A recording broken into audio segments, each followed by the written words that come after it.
اب ایک بہت بڑا یونیورسل ٹروتھ آ رہا ہے.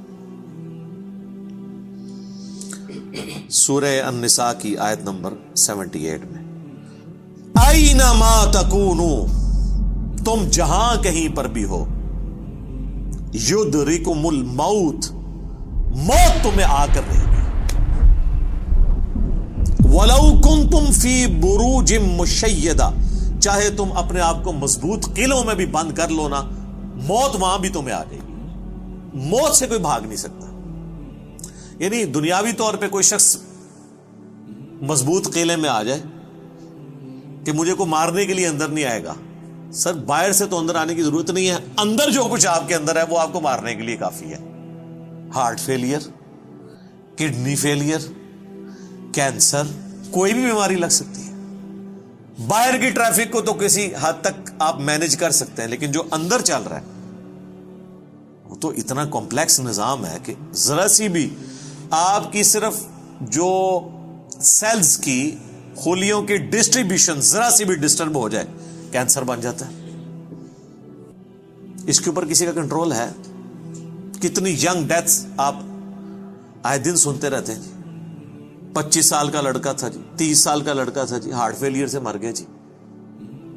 یہ بھی جو افنان بھائی بتا رہے تھے ان کے دوست، سحری کر کے سوئے ہیں، اٹھے ہی نہیں ہے، 27-28 سال عمر ہے. تو وہ اللہ تعالیٰ نے ہر شخص کو جو ٹائم دیا ہے وہ، لہذا جس طرح اللہ کو ایک ماننا ضروری ہے نا، اور اس میں کوئی شک نہیں ہے ایک ایمان والے شخص کے لیے، اس طرح بالکل اس طرح یہ ماننا ضروری ہے کہ جو رات باہر ہے قبر کی وہ اندر نہیں ہے، اور جو اندر ہے وہ باہر نہیں ہو سکتی. ایک لمحے، قرآن میں کئی جگہ یہ ٹاپک ہے کہ جب موت آئے گی ایک لمحے نہ آگے ہوگی نہ پیچھے. پھر سورہ آل عمران کے کانٹیکسٹ میں تو اللہ تعالیٰ نے یہاں تک فرمایا، جب منافقین نے کہا نا کہ ہم نے اپنے بھائیوں سے کہا تھا کہ غزوہ احد میں نہ جاؤ، نہ یہ جاتے اور نہ یہ قتل ہوتے، تو اللہ تعالیٰ نے فرمایا اس طریقے سے کوئی موت ٹال سکتا ہے؟ تم لوگ بھی جو اپنے گھروں میں بیٹھے ہوئے ہو نا، اور تمہاری جان بخشی ہو گئی ہے، تم یہ سمجھ رہے ہو کہ قتال میں نہ جانے کی وجہ سے تم بچ گئے ہو. اگر تمہاری موت بھی اللہ نے مقدر کی ہوتی تو تم خود بخود اپنی مقتل گاہوں کی طرف کھینچے چلے آتے. اور اس کو سپورٹیو حدیث ہے صحیح مسلم کی، نبی علیہ السلام نے غزوہ بدر سے ایک دن پہلے زمین پہ لکیریں کھینچی تھی. کل یہاں پہ ابو جہل کی لاش پڑی ہوگی، کل یہاں پہ عتبہ کی لاش پڑی ہوئی ہوگی، اور صحابہ کرام کہتے ہیں اللہ کی قسم اگلے دن ہم نے ان کی لاشیں ایگزیکٹ انہی جگہوں پہ دیکھی. یعنی اللہ تعالیٰ نے اپنے نبی کو وحی کے ذریعے بتا دیا تھا کل یہاں پہ لاشیں پڑی ہوں گی. تو وہ اللہ نے ان کا موت کا وقت مقرر کیا ہوا تھا نا، اور نبی علیہ السلام کو بتا دیا، آپ نے اپنی امت تک وہ پیغام پہنچا دیا. یہاں پہ اگر کوئی کہتا بھی ہے نا جی کہ جی وہ جی جڑی رات قبر ہی چاہیے وہ باہر نہیں، جڑی باہر ہے وہ اندر نہیں ہے، یہ اکثر وہ بدماش گنڈے اور ڈان کہہ رہے ہوتے ہیں جو قاتلانہ حملے میں اپنے دوسرے جو مقابل ڈانوں سے بچ جاتے ہیں نا، تو پھر وہ کہتے ہیں اور جی جڑی لہی ہے نا جی وہ تو پوری کرنی ہے نا جی، انج تے نہیں کو مار سکتا. پھر ساتھ یہ بھی جملہ بولیں گے کہ جی وہ جو ہے نا مارنے والے سے بچانے والا جو ہے وہ ذات بڑی ہے. او بھائی مارنے والے بھی اللہ کی ذات ہے، بچانے والی بھی اللہ کی، کوئی بڑی نکی نہیں ہے، ایک کی ذات ہے جو مارتی بھی ہے بچاتی بھی ہے. لیکن ظاہر ہے وہ اس کانٹیکسٹ میں کہہ رہے ہوتے ہیں کہ کوئی شخص کسی کو نہیں مار سکتا، تو بالکل ٹھیک ہے. اب اس کے بعد ہونا تو چاہیے اس کی بقیہ کی زندگی پھر دین کے مطابق گزرے. بقیہ یہ ہوتا ہے کہ وہ پھر 4-5 گنڈے اور اکٹھے کر کے اپنا بدلہ اتارتا ہے اپنے مخالف سے، یہ رزلٹ نکالتا ہے اس سے. حالانکہ جو یہ شخص کہہ رہا ہے کہ جی جو رات قبر میں ہے وہ باہر نہیں اور جو باہر ہے وہ اندر نہیں، اس کے بعد تو پھر اس کی زندگی چینج ہونی چاہیے نا، اسے اپنی موت اتنی سامنے دیکھ کے اسے اپنی آخرت کی تیاری کرنی چاہیے نا. لیکن وہ سورۃ الانعام میں آیا، اللہ تعالیٰ نے تو اس سے بھی بڑی بات کی ہے کہ جو نافرمان لوگ ہیں نا، اگر ہم انہیں دنیا میں دوبارہ بھی بھیج دینا تب بھی یہی کام کریں گے. یہ ہم نے سر خود دیکھا ہے، یہ آبزرو کیا ہے. میرے اپنے آفس کے کولیگ ایک دفعہ کراچی سے فلائٹ لے کے تو وہ آ رہے تھے اسلام آباد، تو راستے میں کافی زیادہ موسم خراب ہو گیا. تو اور آپ کو پتہ ہے جب موسم خراب ہوتا ہے تو جہاز تو پھر ایک کٹی پتنگ کی طرح ہے نا، تیز ہواؤں کے اندر اس کو آپ لینڈ نہیں کروا سکتے، اور اڑے گا بھی تو کتنی دیر اڑے گا، ایسی جگہ لے کے جانا پڑے گا جہاں پہ موسم ٹھیک ہو، اور ادھر پہنچنے سے پہلے اگر فیول ختم ہو گیا پھر تو جا کے وہ جنت یا جہنم میں ہی لینڈ کرے گا، دنیا میں نہیں لینڈ کر سکتا۔ تو وہ کہتے ہیں کہ جی بس جو لینڈنگ سے تھوڑی دیر پہلے ہی موسم خراب ہو گیا تو وہ پھر جہاز دوبارہ اٹھا لیا اس نے، پائلٹ نے، لیکن وہ جہاز قابو میں نہیں آ رہا تھا۔ اور آپ کو پتا ہے وہ پھر اچانک جو ہے نا کافی زیادہ گہرائی پہ وہ نیچے آتا ہے جہاز، یعنی ہوا میں اگر وہ سپوز تقریباً یہ 747 تو 10 کلومیٹر ہائٹ تک اڑتا ہے، تو وہ ایک کلومیٹر 1 سیکنڈ میں ایک دم نیچے آتا ہے۔ وہ جب ایک دم نیچے آتا ہے نا تو وہ ظاہر ہے کہ اگر آپ نے سیٹ بیلٹ نہیں باندھی ہوئی تو آپ جا کے تو جہاز کی چھت سے جا کے لگیں گے، تو وہ بیلٹ پہلے بندھوا لیتے ہیں، اور پھر وہ اتنی زور سے کانپتا ہے۔ یہ تو میں نے خود بھی چائنا کی فلائٹ میں ایئر پاکٹس آتی ہیں پاکستان سے چائنا جاتے ہوئے، اتنی زور سے کانپتا ہے وہ جہاز کہ لگتا ہے کہ وہ یہ ابھی ٹوٹ جائے گا، ٹکڑے ٹکڑے ہو جائے گا، کیونکہ وہ ویسے تو انہوں نے ظاہر ہے وہ ہمارے علماء کرام نے تو نہیں بنایا ہوا کہ ناخالص ہو، وہ یعنی بڑا صحیح ڈیزائن کیا ہوتا ہے انجینئرز نے، اور اس کے اندر پوری ایک شاک ابزارو کرنے کی صلاحیت ہوتی ہے، وہ ہلتا بھی رہنا، وہ ٹوٹتا نہیں ہے، اس میں کافی ٹرسز لگا کے لچک موجود ہوتی ہے۔ بہرحال پھر بھی جو بندہ اندر بیٹھا ہوا ہے اس کو تو یہ سارے لوگ تو سائنسدان تو نہیں بیٹھے ہوتے، اور لگتا ہے کہ جناب ابھی جان گئی کہ، تو وہ جناب وہ کہتے ہیں کہ جی یعنی اس طرح لوگ کلمے پڑھ رہے تھے اور جناب چیخو پکار استغفر اللہ، جیسے کہ ابھی اگر اللہ نے ان کو دوبارہ بھی دنیا میں بھیج دیا، کیونکہ اب تو ان کے آخری وقت ہی قریب آیا ہوا تھا نا، وہ تو یہ کنکلوڈ کر لیا، تو یہ اب جاتے ہی جو ہے نا ادھر سے مطلب سیدھا گھر نہیں جائیں گے، یہ مسجد میں جا کے پہلے وہ سنت والے 2 نفل پڑھیں گے جو سفر سے واپسی میں پڑھے جاتے ہیں،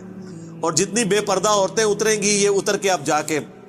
پردہ یعنی وہ بلکہ یہ جہاز میں بیٹھی ہوں گی اور موبائل پہ کہیں گی کہ جی برقع جو ہے خرید کے لے کے آؤ، ادو تک میں لینا ہی نہیں جہاز تو جدو تک کہ منو کو برقع نہیں دے گا، ٹھیک ہے نا جی۔ اور جو ہے نا وہ نماز کا ٹائم ہوا ہے تو وہ جہاز میں پہلے نماز پڑھیں گے تب نیچے اتریں گے، لیکن ایسا کوئی نہیں ہوتا، اس ٹائم چیخیں ہوتی ہیں اور لگتا ہے کہ جناب گئے کہ گئے۔ تو وہ کہتے ہیں خیر وہ سٹیبل ہوا، وہ سیالکوٹ لے گئے اس جہاز کو، تو وہ جب اتارا تو جناب اب لوگ چیخو پکار کر رہے ہیں جی ہمیں جہاز سے باہر نکالیں، لیکن جہاز کا تو اصول ہے، وہ کہتے ہیں نہیں جی جدھر کی سواری ہے وہی اتاریں گے، تھوڑی دیر ریسٹ کریں گے، جب موسم ٹھیک ہو تو دوبارہ اڑیں گے۔ اب جو موت سامنے دیکھ کے ایک بار تازہ لینڈ کیا ہو، وہ کہتا ہے جی جناب تو وہ بتا رہے تھے کہ جہاز میں جناب انہوں نے منتیں کی، اب لاہور کی سواریاں تھیں جو وہ بھی کہہ رہی ہیں کہ جی آپ ہمیں یہاں پہ ہی اتار دیں، اسلام آباد پشاور کی سواریاں بھی تھی، وہ کہہ رہی تھی سیالکوٹ سے جناب ہم، کئی لوگوں نے کہا اسی پیدل چلے جائیں گے جناب، سانو لاؤ ہوئے تھے جہاز تو لاؤ تلے، ٹھیک ہے۔ تو وہ لیکن ان کا ایک اصول ہوتا ہے، وہ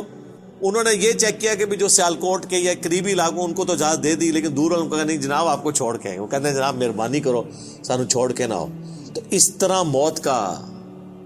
یعنی روب طاری ہوا ہوتا ہے۔ تو یہ یعنی بات کرنا آسان ہے، جب موت سامنے آتی ہے نا بڑے بڑے لوگ، اور یہ سورۃ النام میں جو اللہ تعالیٰ نے فرمایا نا کہ ہم انہیں دنیا میں دوبارہ بھیج دیں یہی کام کریں گے، تو یہ کرنا شروع ہو جاتے ہیں نا۔ میں خود اسلام آباد میں پشاور موڑ جو ہے نا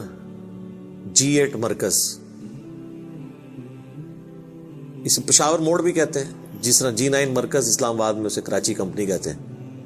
تو ادھر میں ایک دفعہ ایک ٹیکسی میں نے لی، تو وہ ٹیکسی والے سے میری ڈسکشن شروع ہوئی، تو وہ کہنے لگا جی مجھے تو اللہ تعالیٰ نے نئی زندگی دی ہے، کہتا ہے جی میں ادھر ہی کھڑا ہوا تھا تو پیچھے سے ایک بڑا ٹریلا آ کے چڑھ گیا، یہ ٹریلے آپ کو پتہ کس سپیڈ پہ چل رہے ہوتے ہیں، یہ بڑے بڑے جو وہ ڈیمپرز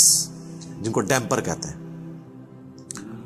اور کہتا ہے جی میں تو گھر والے بھی آ کے بس سارے رشتہ دار کے کر کے مل کے جا رہے تھے، شفا انٹرنیشنل میں وہ کئی ہفتے تک وینٹیلیٹر کے اوپر رہا، وینٹیلیٹر پہ اس طرح کے جو لوگ ہیں بہت کم ہی ہوتا ہے کہ واپس آئیں، پھر آہستہ آہستہ ریکوری ہو گئی، یعنی وہ تو موت کے منہ سے بلکہ نئی زندگی لے کے واپس آیا۔ تو میں نے اس سے پہلا سوال یہ کیا کہ اب تم مطلب زندگی کیسے گزار رہے ہو، نماز پڑھتے ہو، مسلمان ہو؟ کہتے جی ٹائم لگ جاتے پڑھ لیتی ہے۔ تو میں نے کہا صدق اللہ العظیم، اللہ نے سچ فرمایا، اگر ہم انہیں دنیا میں دوبارہ بھی بھیج دینا پھر یہ وہی کام کریں گے جو یہ کرتے رہے۔ تو اتنا قریب سے بھی موت کو دیکھ کر لوگ جو ہے نا وہ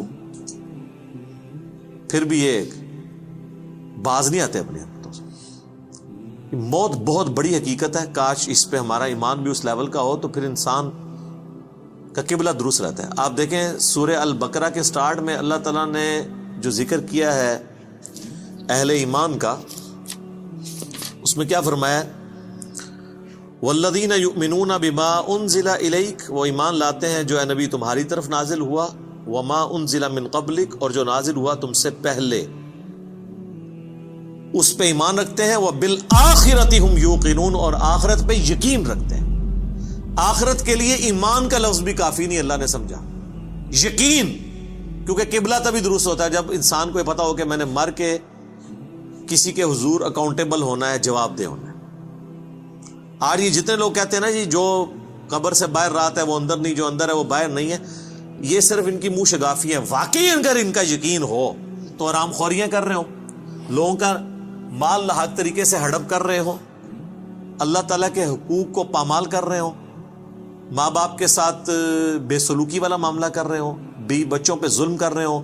بہن بھائیوں کی جائیداد دبا رہے ہو, معاشرے کے لیے ناسور بنے ہوئے ہو, ایسے لوگ نہیں,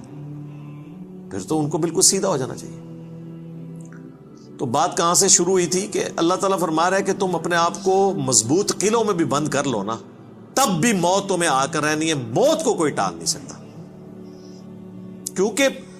موت تو اللہ تعالیٰ نے بھیجنی ہے. اللہ کے پاس تو کروڑوں آپشنز ہیں. ایگزٹس تو ہر شخص کا اس دنیا سے لکھا ہے, خواہ ایئر کریش میں ہو, چاہے ہارٹ فیلئر سے ہو, خواہ کسی شیر کے پیٹ میں جا کے ہو, خواہ کڈنی فیلئر سے ہو, خواہ کسی روڈ ایکسیڈنٹ میں ہو, ہر بندے نے دنیا سے جانا ہے اور وہ طے ہے, اس سے آگے پیچھے نہیں ہوگا.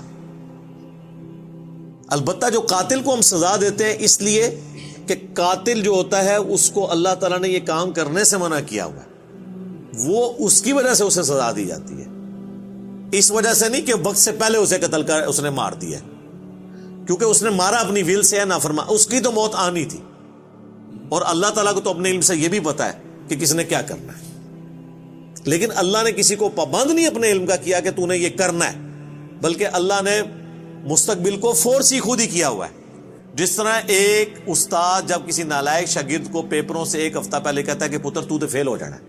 اور وہ فیل ہو بھی جائے, تو اس استاد کو آگے نہیں گلا کر سکتا ہے وہ اسٹوڈنٹ کے, سر جی تہاڈی زبان بڑی کالی ہے, تسی کیا سی تاں میں فیل ہویا, میں نے بڑی محنت کی تھی. نہیں, تو اللہ تعالیٰ کو تو ڈیوائن علم بڑا کامل ہے, وہ مستقبل کے بارے میں فورس ہی کرتا ہے. اب رہا یہ معاملہ کہ اللہ نے ہمیں اس آزمائش میں ڈالا کیوں ہے, تو وہ اللہ نے اس کو بیان کر دیا, لا یسأل عما یفعل, اللہ کو کوئی نہیں پوچھ سکتا کہ اس نے یہ کیوں کیا, وہم یسألون, اور اللہ ہر ایک کو پوچھے گا. تو ابھی تو فی الوقت اللہ نے جس امتحان میں ڈالا ہے اس میں آپ نے گیون سرکمسٹانسز میں پرفارم کرنے کی کوشش کرنی. ہماری ایک اکیڈمی کے بڑے قریبی ہمارے ممبر عمر بھائی فوت ہو گئے آلموسٹ 37 ایئرس کی ایج میں, اللہ تعالیٰ ان کی مغفرت کرے. اور ماشاءاللہ انہوں نے اپنی ینگ ایج کے اندر اپنے عقیدہ توحید کی اصلاح کی, اپنے گھر والوں تک اصلاح پہنچائی, اپنے والدین تک پہنچائی. خوش قسمت ہوتے ہیں وہ لوگ جو جوانی میں خود بھی توبہ کرتے ہیں اور اپنے بوڑھے بوڑھے 70-80 سال کے ماں باپ جو روایتی دین کو, قبر پرستی کے دین کو لے کے چل رہے ہوں, بزرگ بابوں کے دین کو, ان کو بھی وہ اپنے ساتھ اس رائے حق پہ لانے میں کامیاب ہو جائیں, یہ نصیب والوں کا حصہ. تو ان میں سے ایک ہمارے وہ عمر بھائی بھی تھے, ان کا جنازہ بھی آپ کو پتہ ہے میں نے پڑھایا تھا. جیلم کی تاریخ میں چند بڑے جنازوں میں سے تھا وہ,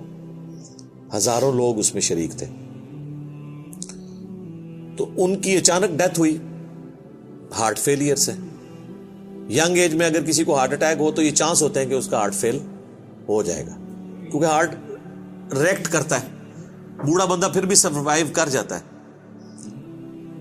تو مجھے صحیح طرح یاد ہے کہ وہ ان کا ہارٹ فیل ہونے سے کچھ عرصہ پہلے کی بات ہے, 2017 میں جب میرے پہ پہلی دفعہ مرڈر اٹیمپٹ ہوئی 28 اکتوبر کو, اور اس میں میرا کافی خون بھی ضائع ہوا, کافی زیادہ زخم آئے, آپ لوگوں کو پتہ ہے. تو اس کے بعد میں عمر بھائی کے پاس ایک دفعہ گیا, ان کے شاپ پہ, ان کی فرنیچر کا بہت بڑا کاروبار ہے جیلم میں. تو میں نے گپ شپ شروع ہوئی تو مجھے کہتے ہیں علی بھائی میں چاہ رہا ہوں آپ کے لیے نا کوئی باڈی گارڈ رکھ دیتے ہیں تو میں اس کی پیمنٹ کر دیا کروں گا. تو میں نے ان کو کہا کہ میرے بھائی آپ کا ابھی تک یہ یقین کامل نہیں ہوا کہ موت کو کوئی ٹال نہیں سکتا. تو پھر میں نے ان کو یہی آیات کوٹ کی تھی کہ اپنے آپ کو مضبوط، اینما تکونوا یدرککم الموت ولو کنتم فی بروج مشیدہ، تم جہاں کہیں بھی ہو موت تمہیں آ کے دبوچ لے گی، خواہ اپنے آپ کو مضبوط قلعوں میں بھی بند کر لو. تو میں نے ان کو بھی یہ بات سمجھائی. میں نے کہا میرے بھائی باہر کی ٹریفک کو تو آپ کنٹرول کر سکتے ہیں، کسی حملہ آور کو تو آپ روک سکتے ہیں، اندر جو اتنی کمپلیکس ٹریفک ہے،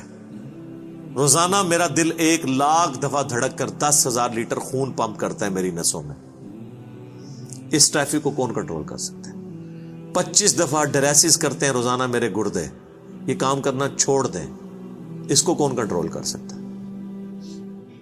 23,000 دفعہ آلموسٹ پھیپڑے سانس اندر کرتے ہیں، اتنی دفعہ باہر کرتے ہیں. اب تو یہ کورونا کی وجہ سے لوگوں کو پوچھے نظر ان کو سانس لینا کتنا مشکل ہو رہا ہے، ریکوری ہوتے بھی کئی مہینے لگتے ہیں. یہ سانس ہمیں خود لینا پڑ جائے نا یاد کر کے، ایک دن نہیں آپ سانس لے سکتے. 12,000 دفعہ ہماری یہ پلکیں جھپکتی ہیں، اور یہ اگر آپ کو روزانہ یوں کرنی پڑ جائے تو بس پھر آپ کوئی اور کام نہیں کریں گے، یہی کرتے رہیں گے. تو یہ سب کچھ میری مرضی کے بغیر اللہ تعالیٰ یہ سارے معاملات کو لے کے چل رہا ہوتا ہے. تو ہم باہر کی ٹریفک کو تو شاید مینج کر لیں کسی حد تک، وہ بھی کنفرم نہیں ہوتا. کئی بار روڈ ایکسیڈنٹ میں آپ دیکھتے ہیں لوگ اپنی جگہ پہ صحیح سائڈ پہ جا رہے ہوتے ہیں، مخالف سمت سے کوئی گاڑی آتی ہے، اس کا ٹائر پھٹتا ہے، وہ لڑکتی ہوئی دوسری طرف آ کے 4-5 بندے نیچے دے دیتی ہے. ان کا تو کوئی قصور نہیں ہے، وہ تو ہوتے ہی دوسری. یہ تو میں نے خود اس طرح کے ایکسیڈنٹس اپنی آنکھوں سے بھی دیکھے، تو پتہ ہی نہیں چلتا. تو باہر کی ٹریفک کو آپ کسی حد تک مینج کر لیں گے، لیکن اندر کی ٹریفک کو تو کوئی بھی نہیں کر سکتا. اور دیکھیں کچھ عرصے کے بعد ان کی اندر کی ٹریفک ہی فیل ہوئی اور دنیا سے چلے گئے. اللہ تعالیٰ ان کی مغفرت کرے، انہیں نیک کاموں کا اجر دے، ان کی برائیوں سے درگزر کرے، اور ہمیں بھی اپنی موت سے پہلے پہلے قبر و آخرت کی تیاری کرنے کی توفیق عطا فرمائے. اللہم من احییتہ منا فاحیہ علی الاسلام ومن توفیتہ منا فتوفہ علی الایمان. آمین.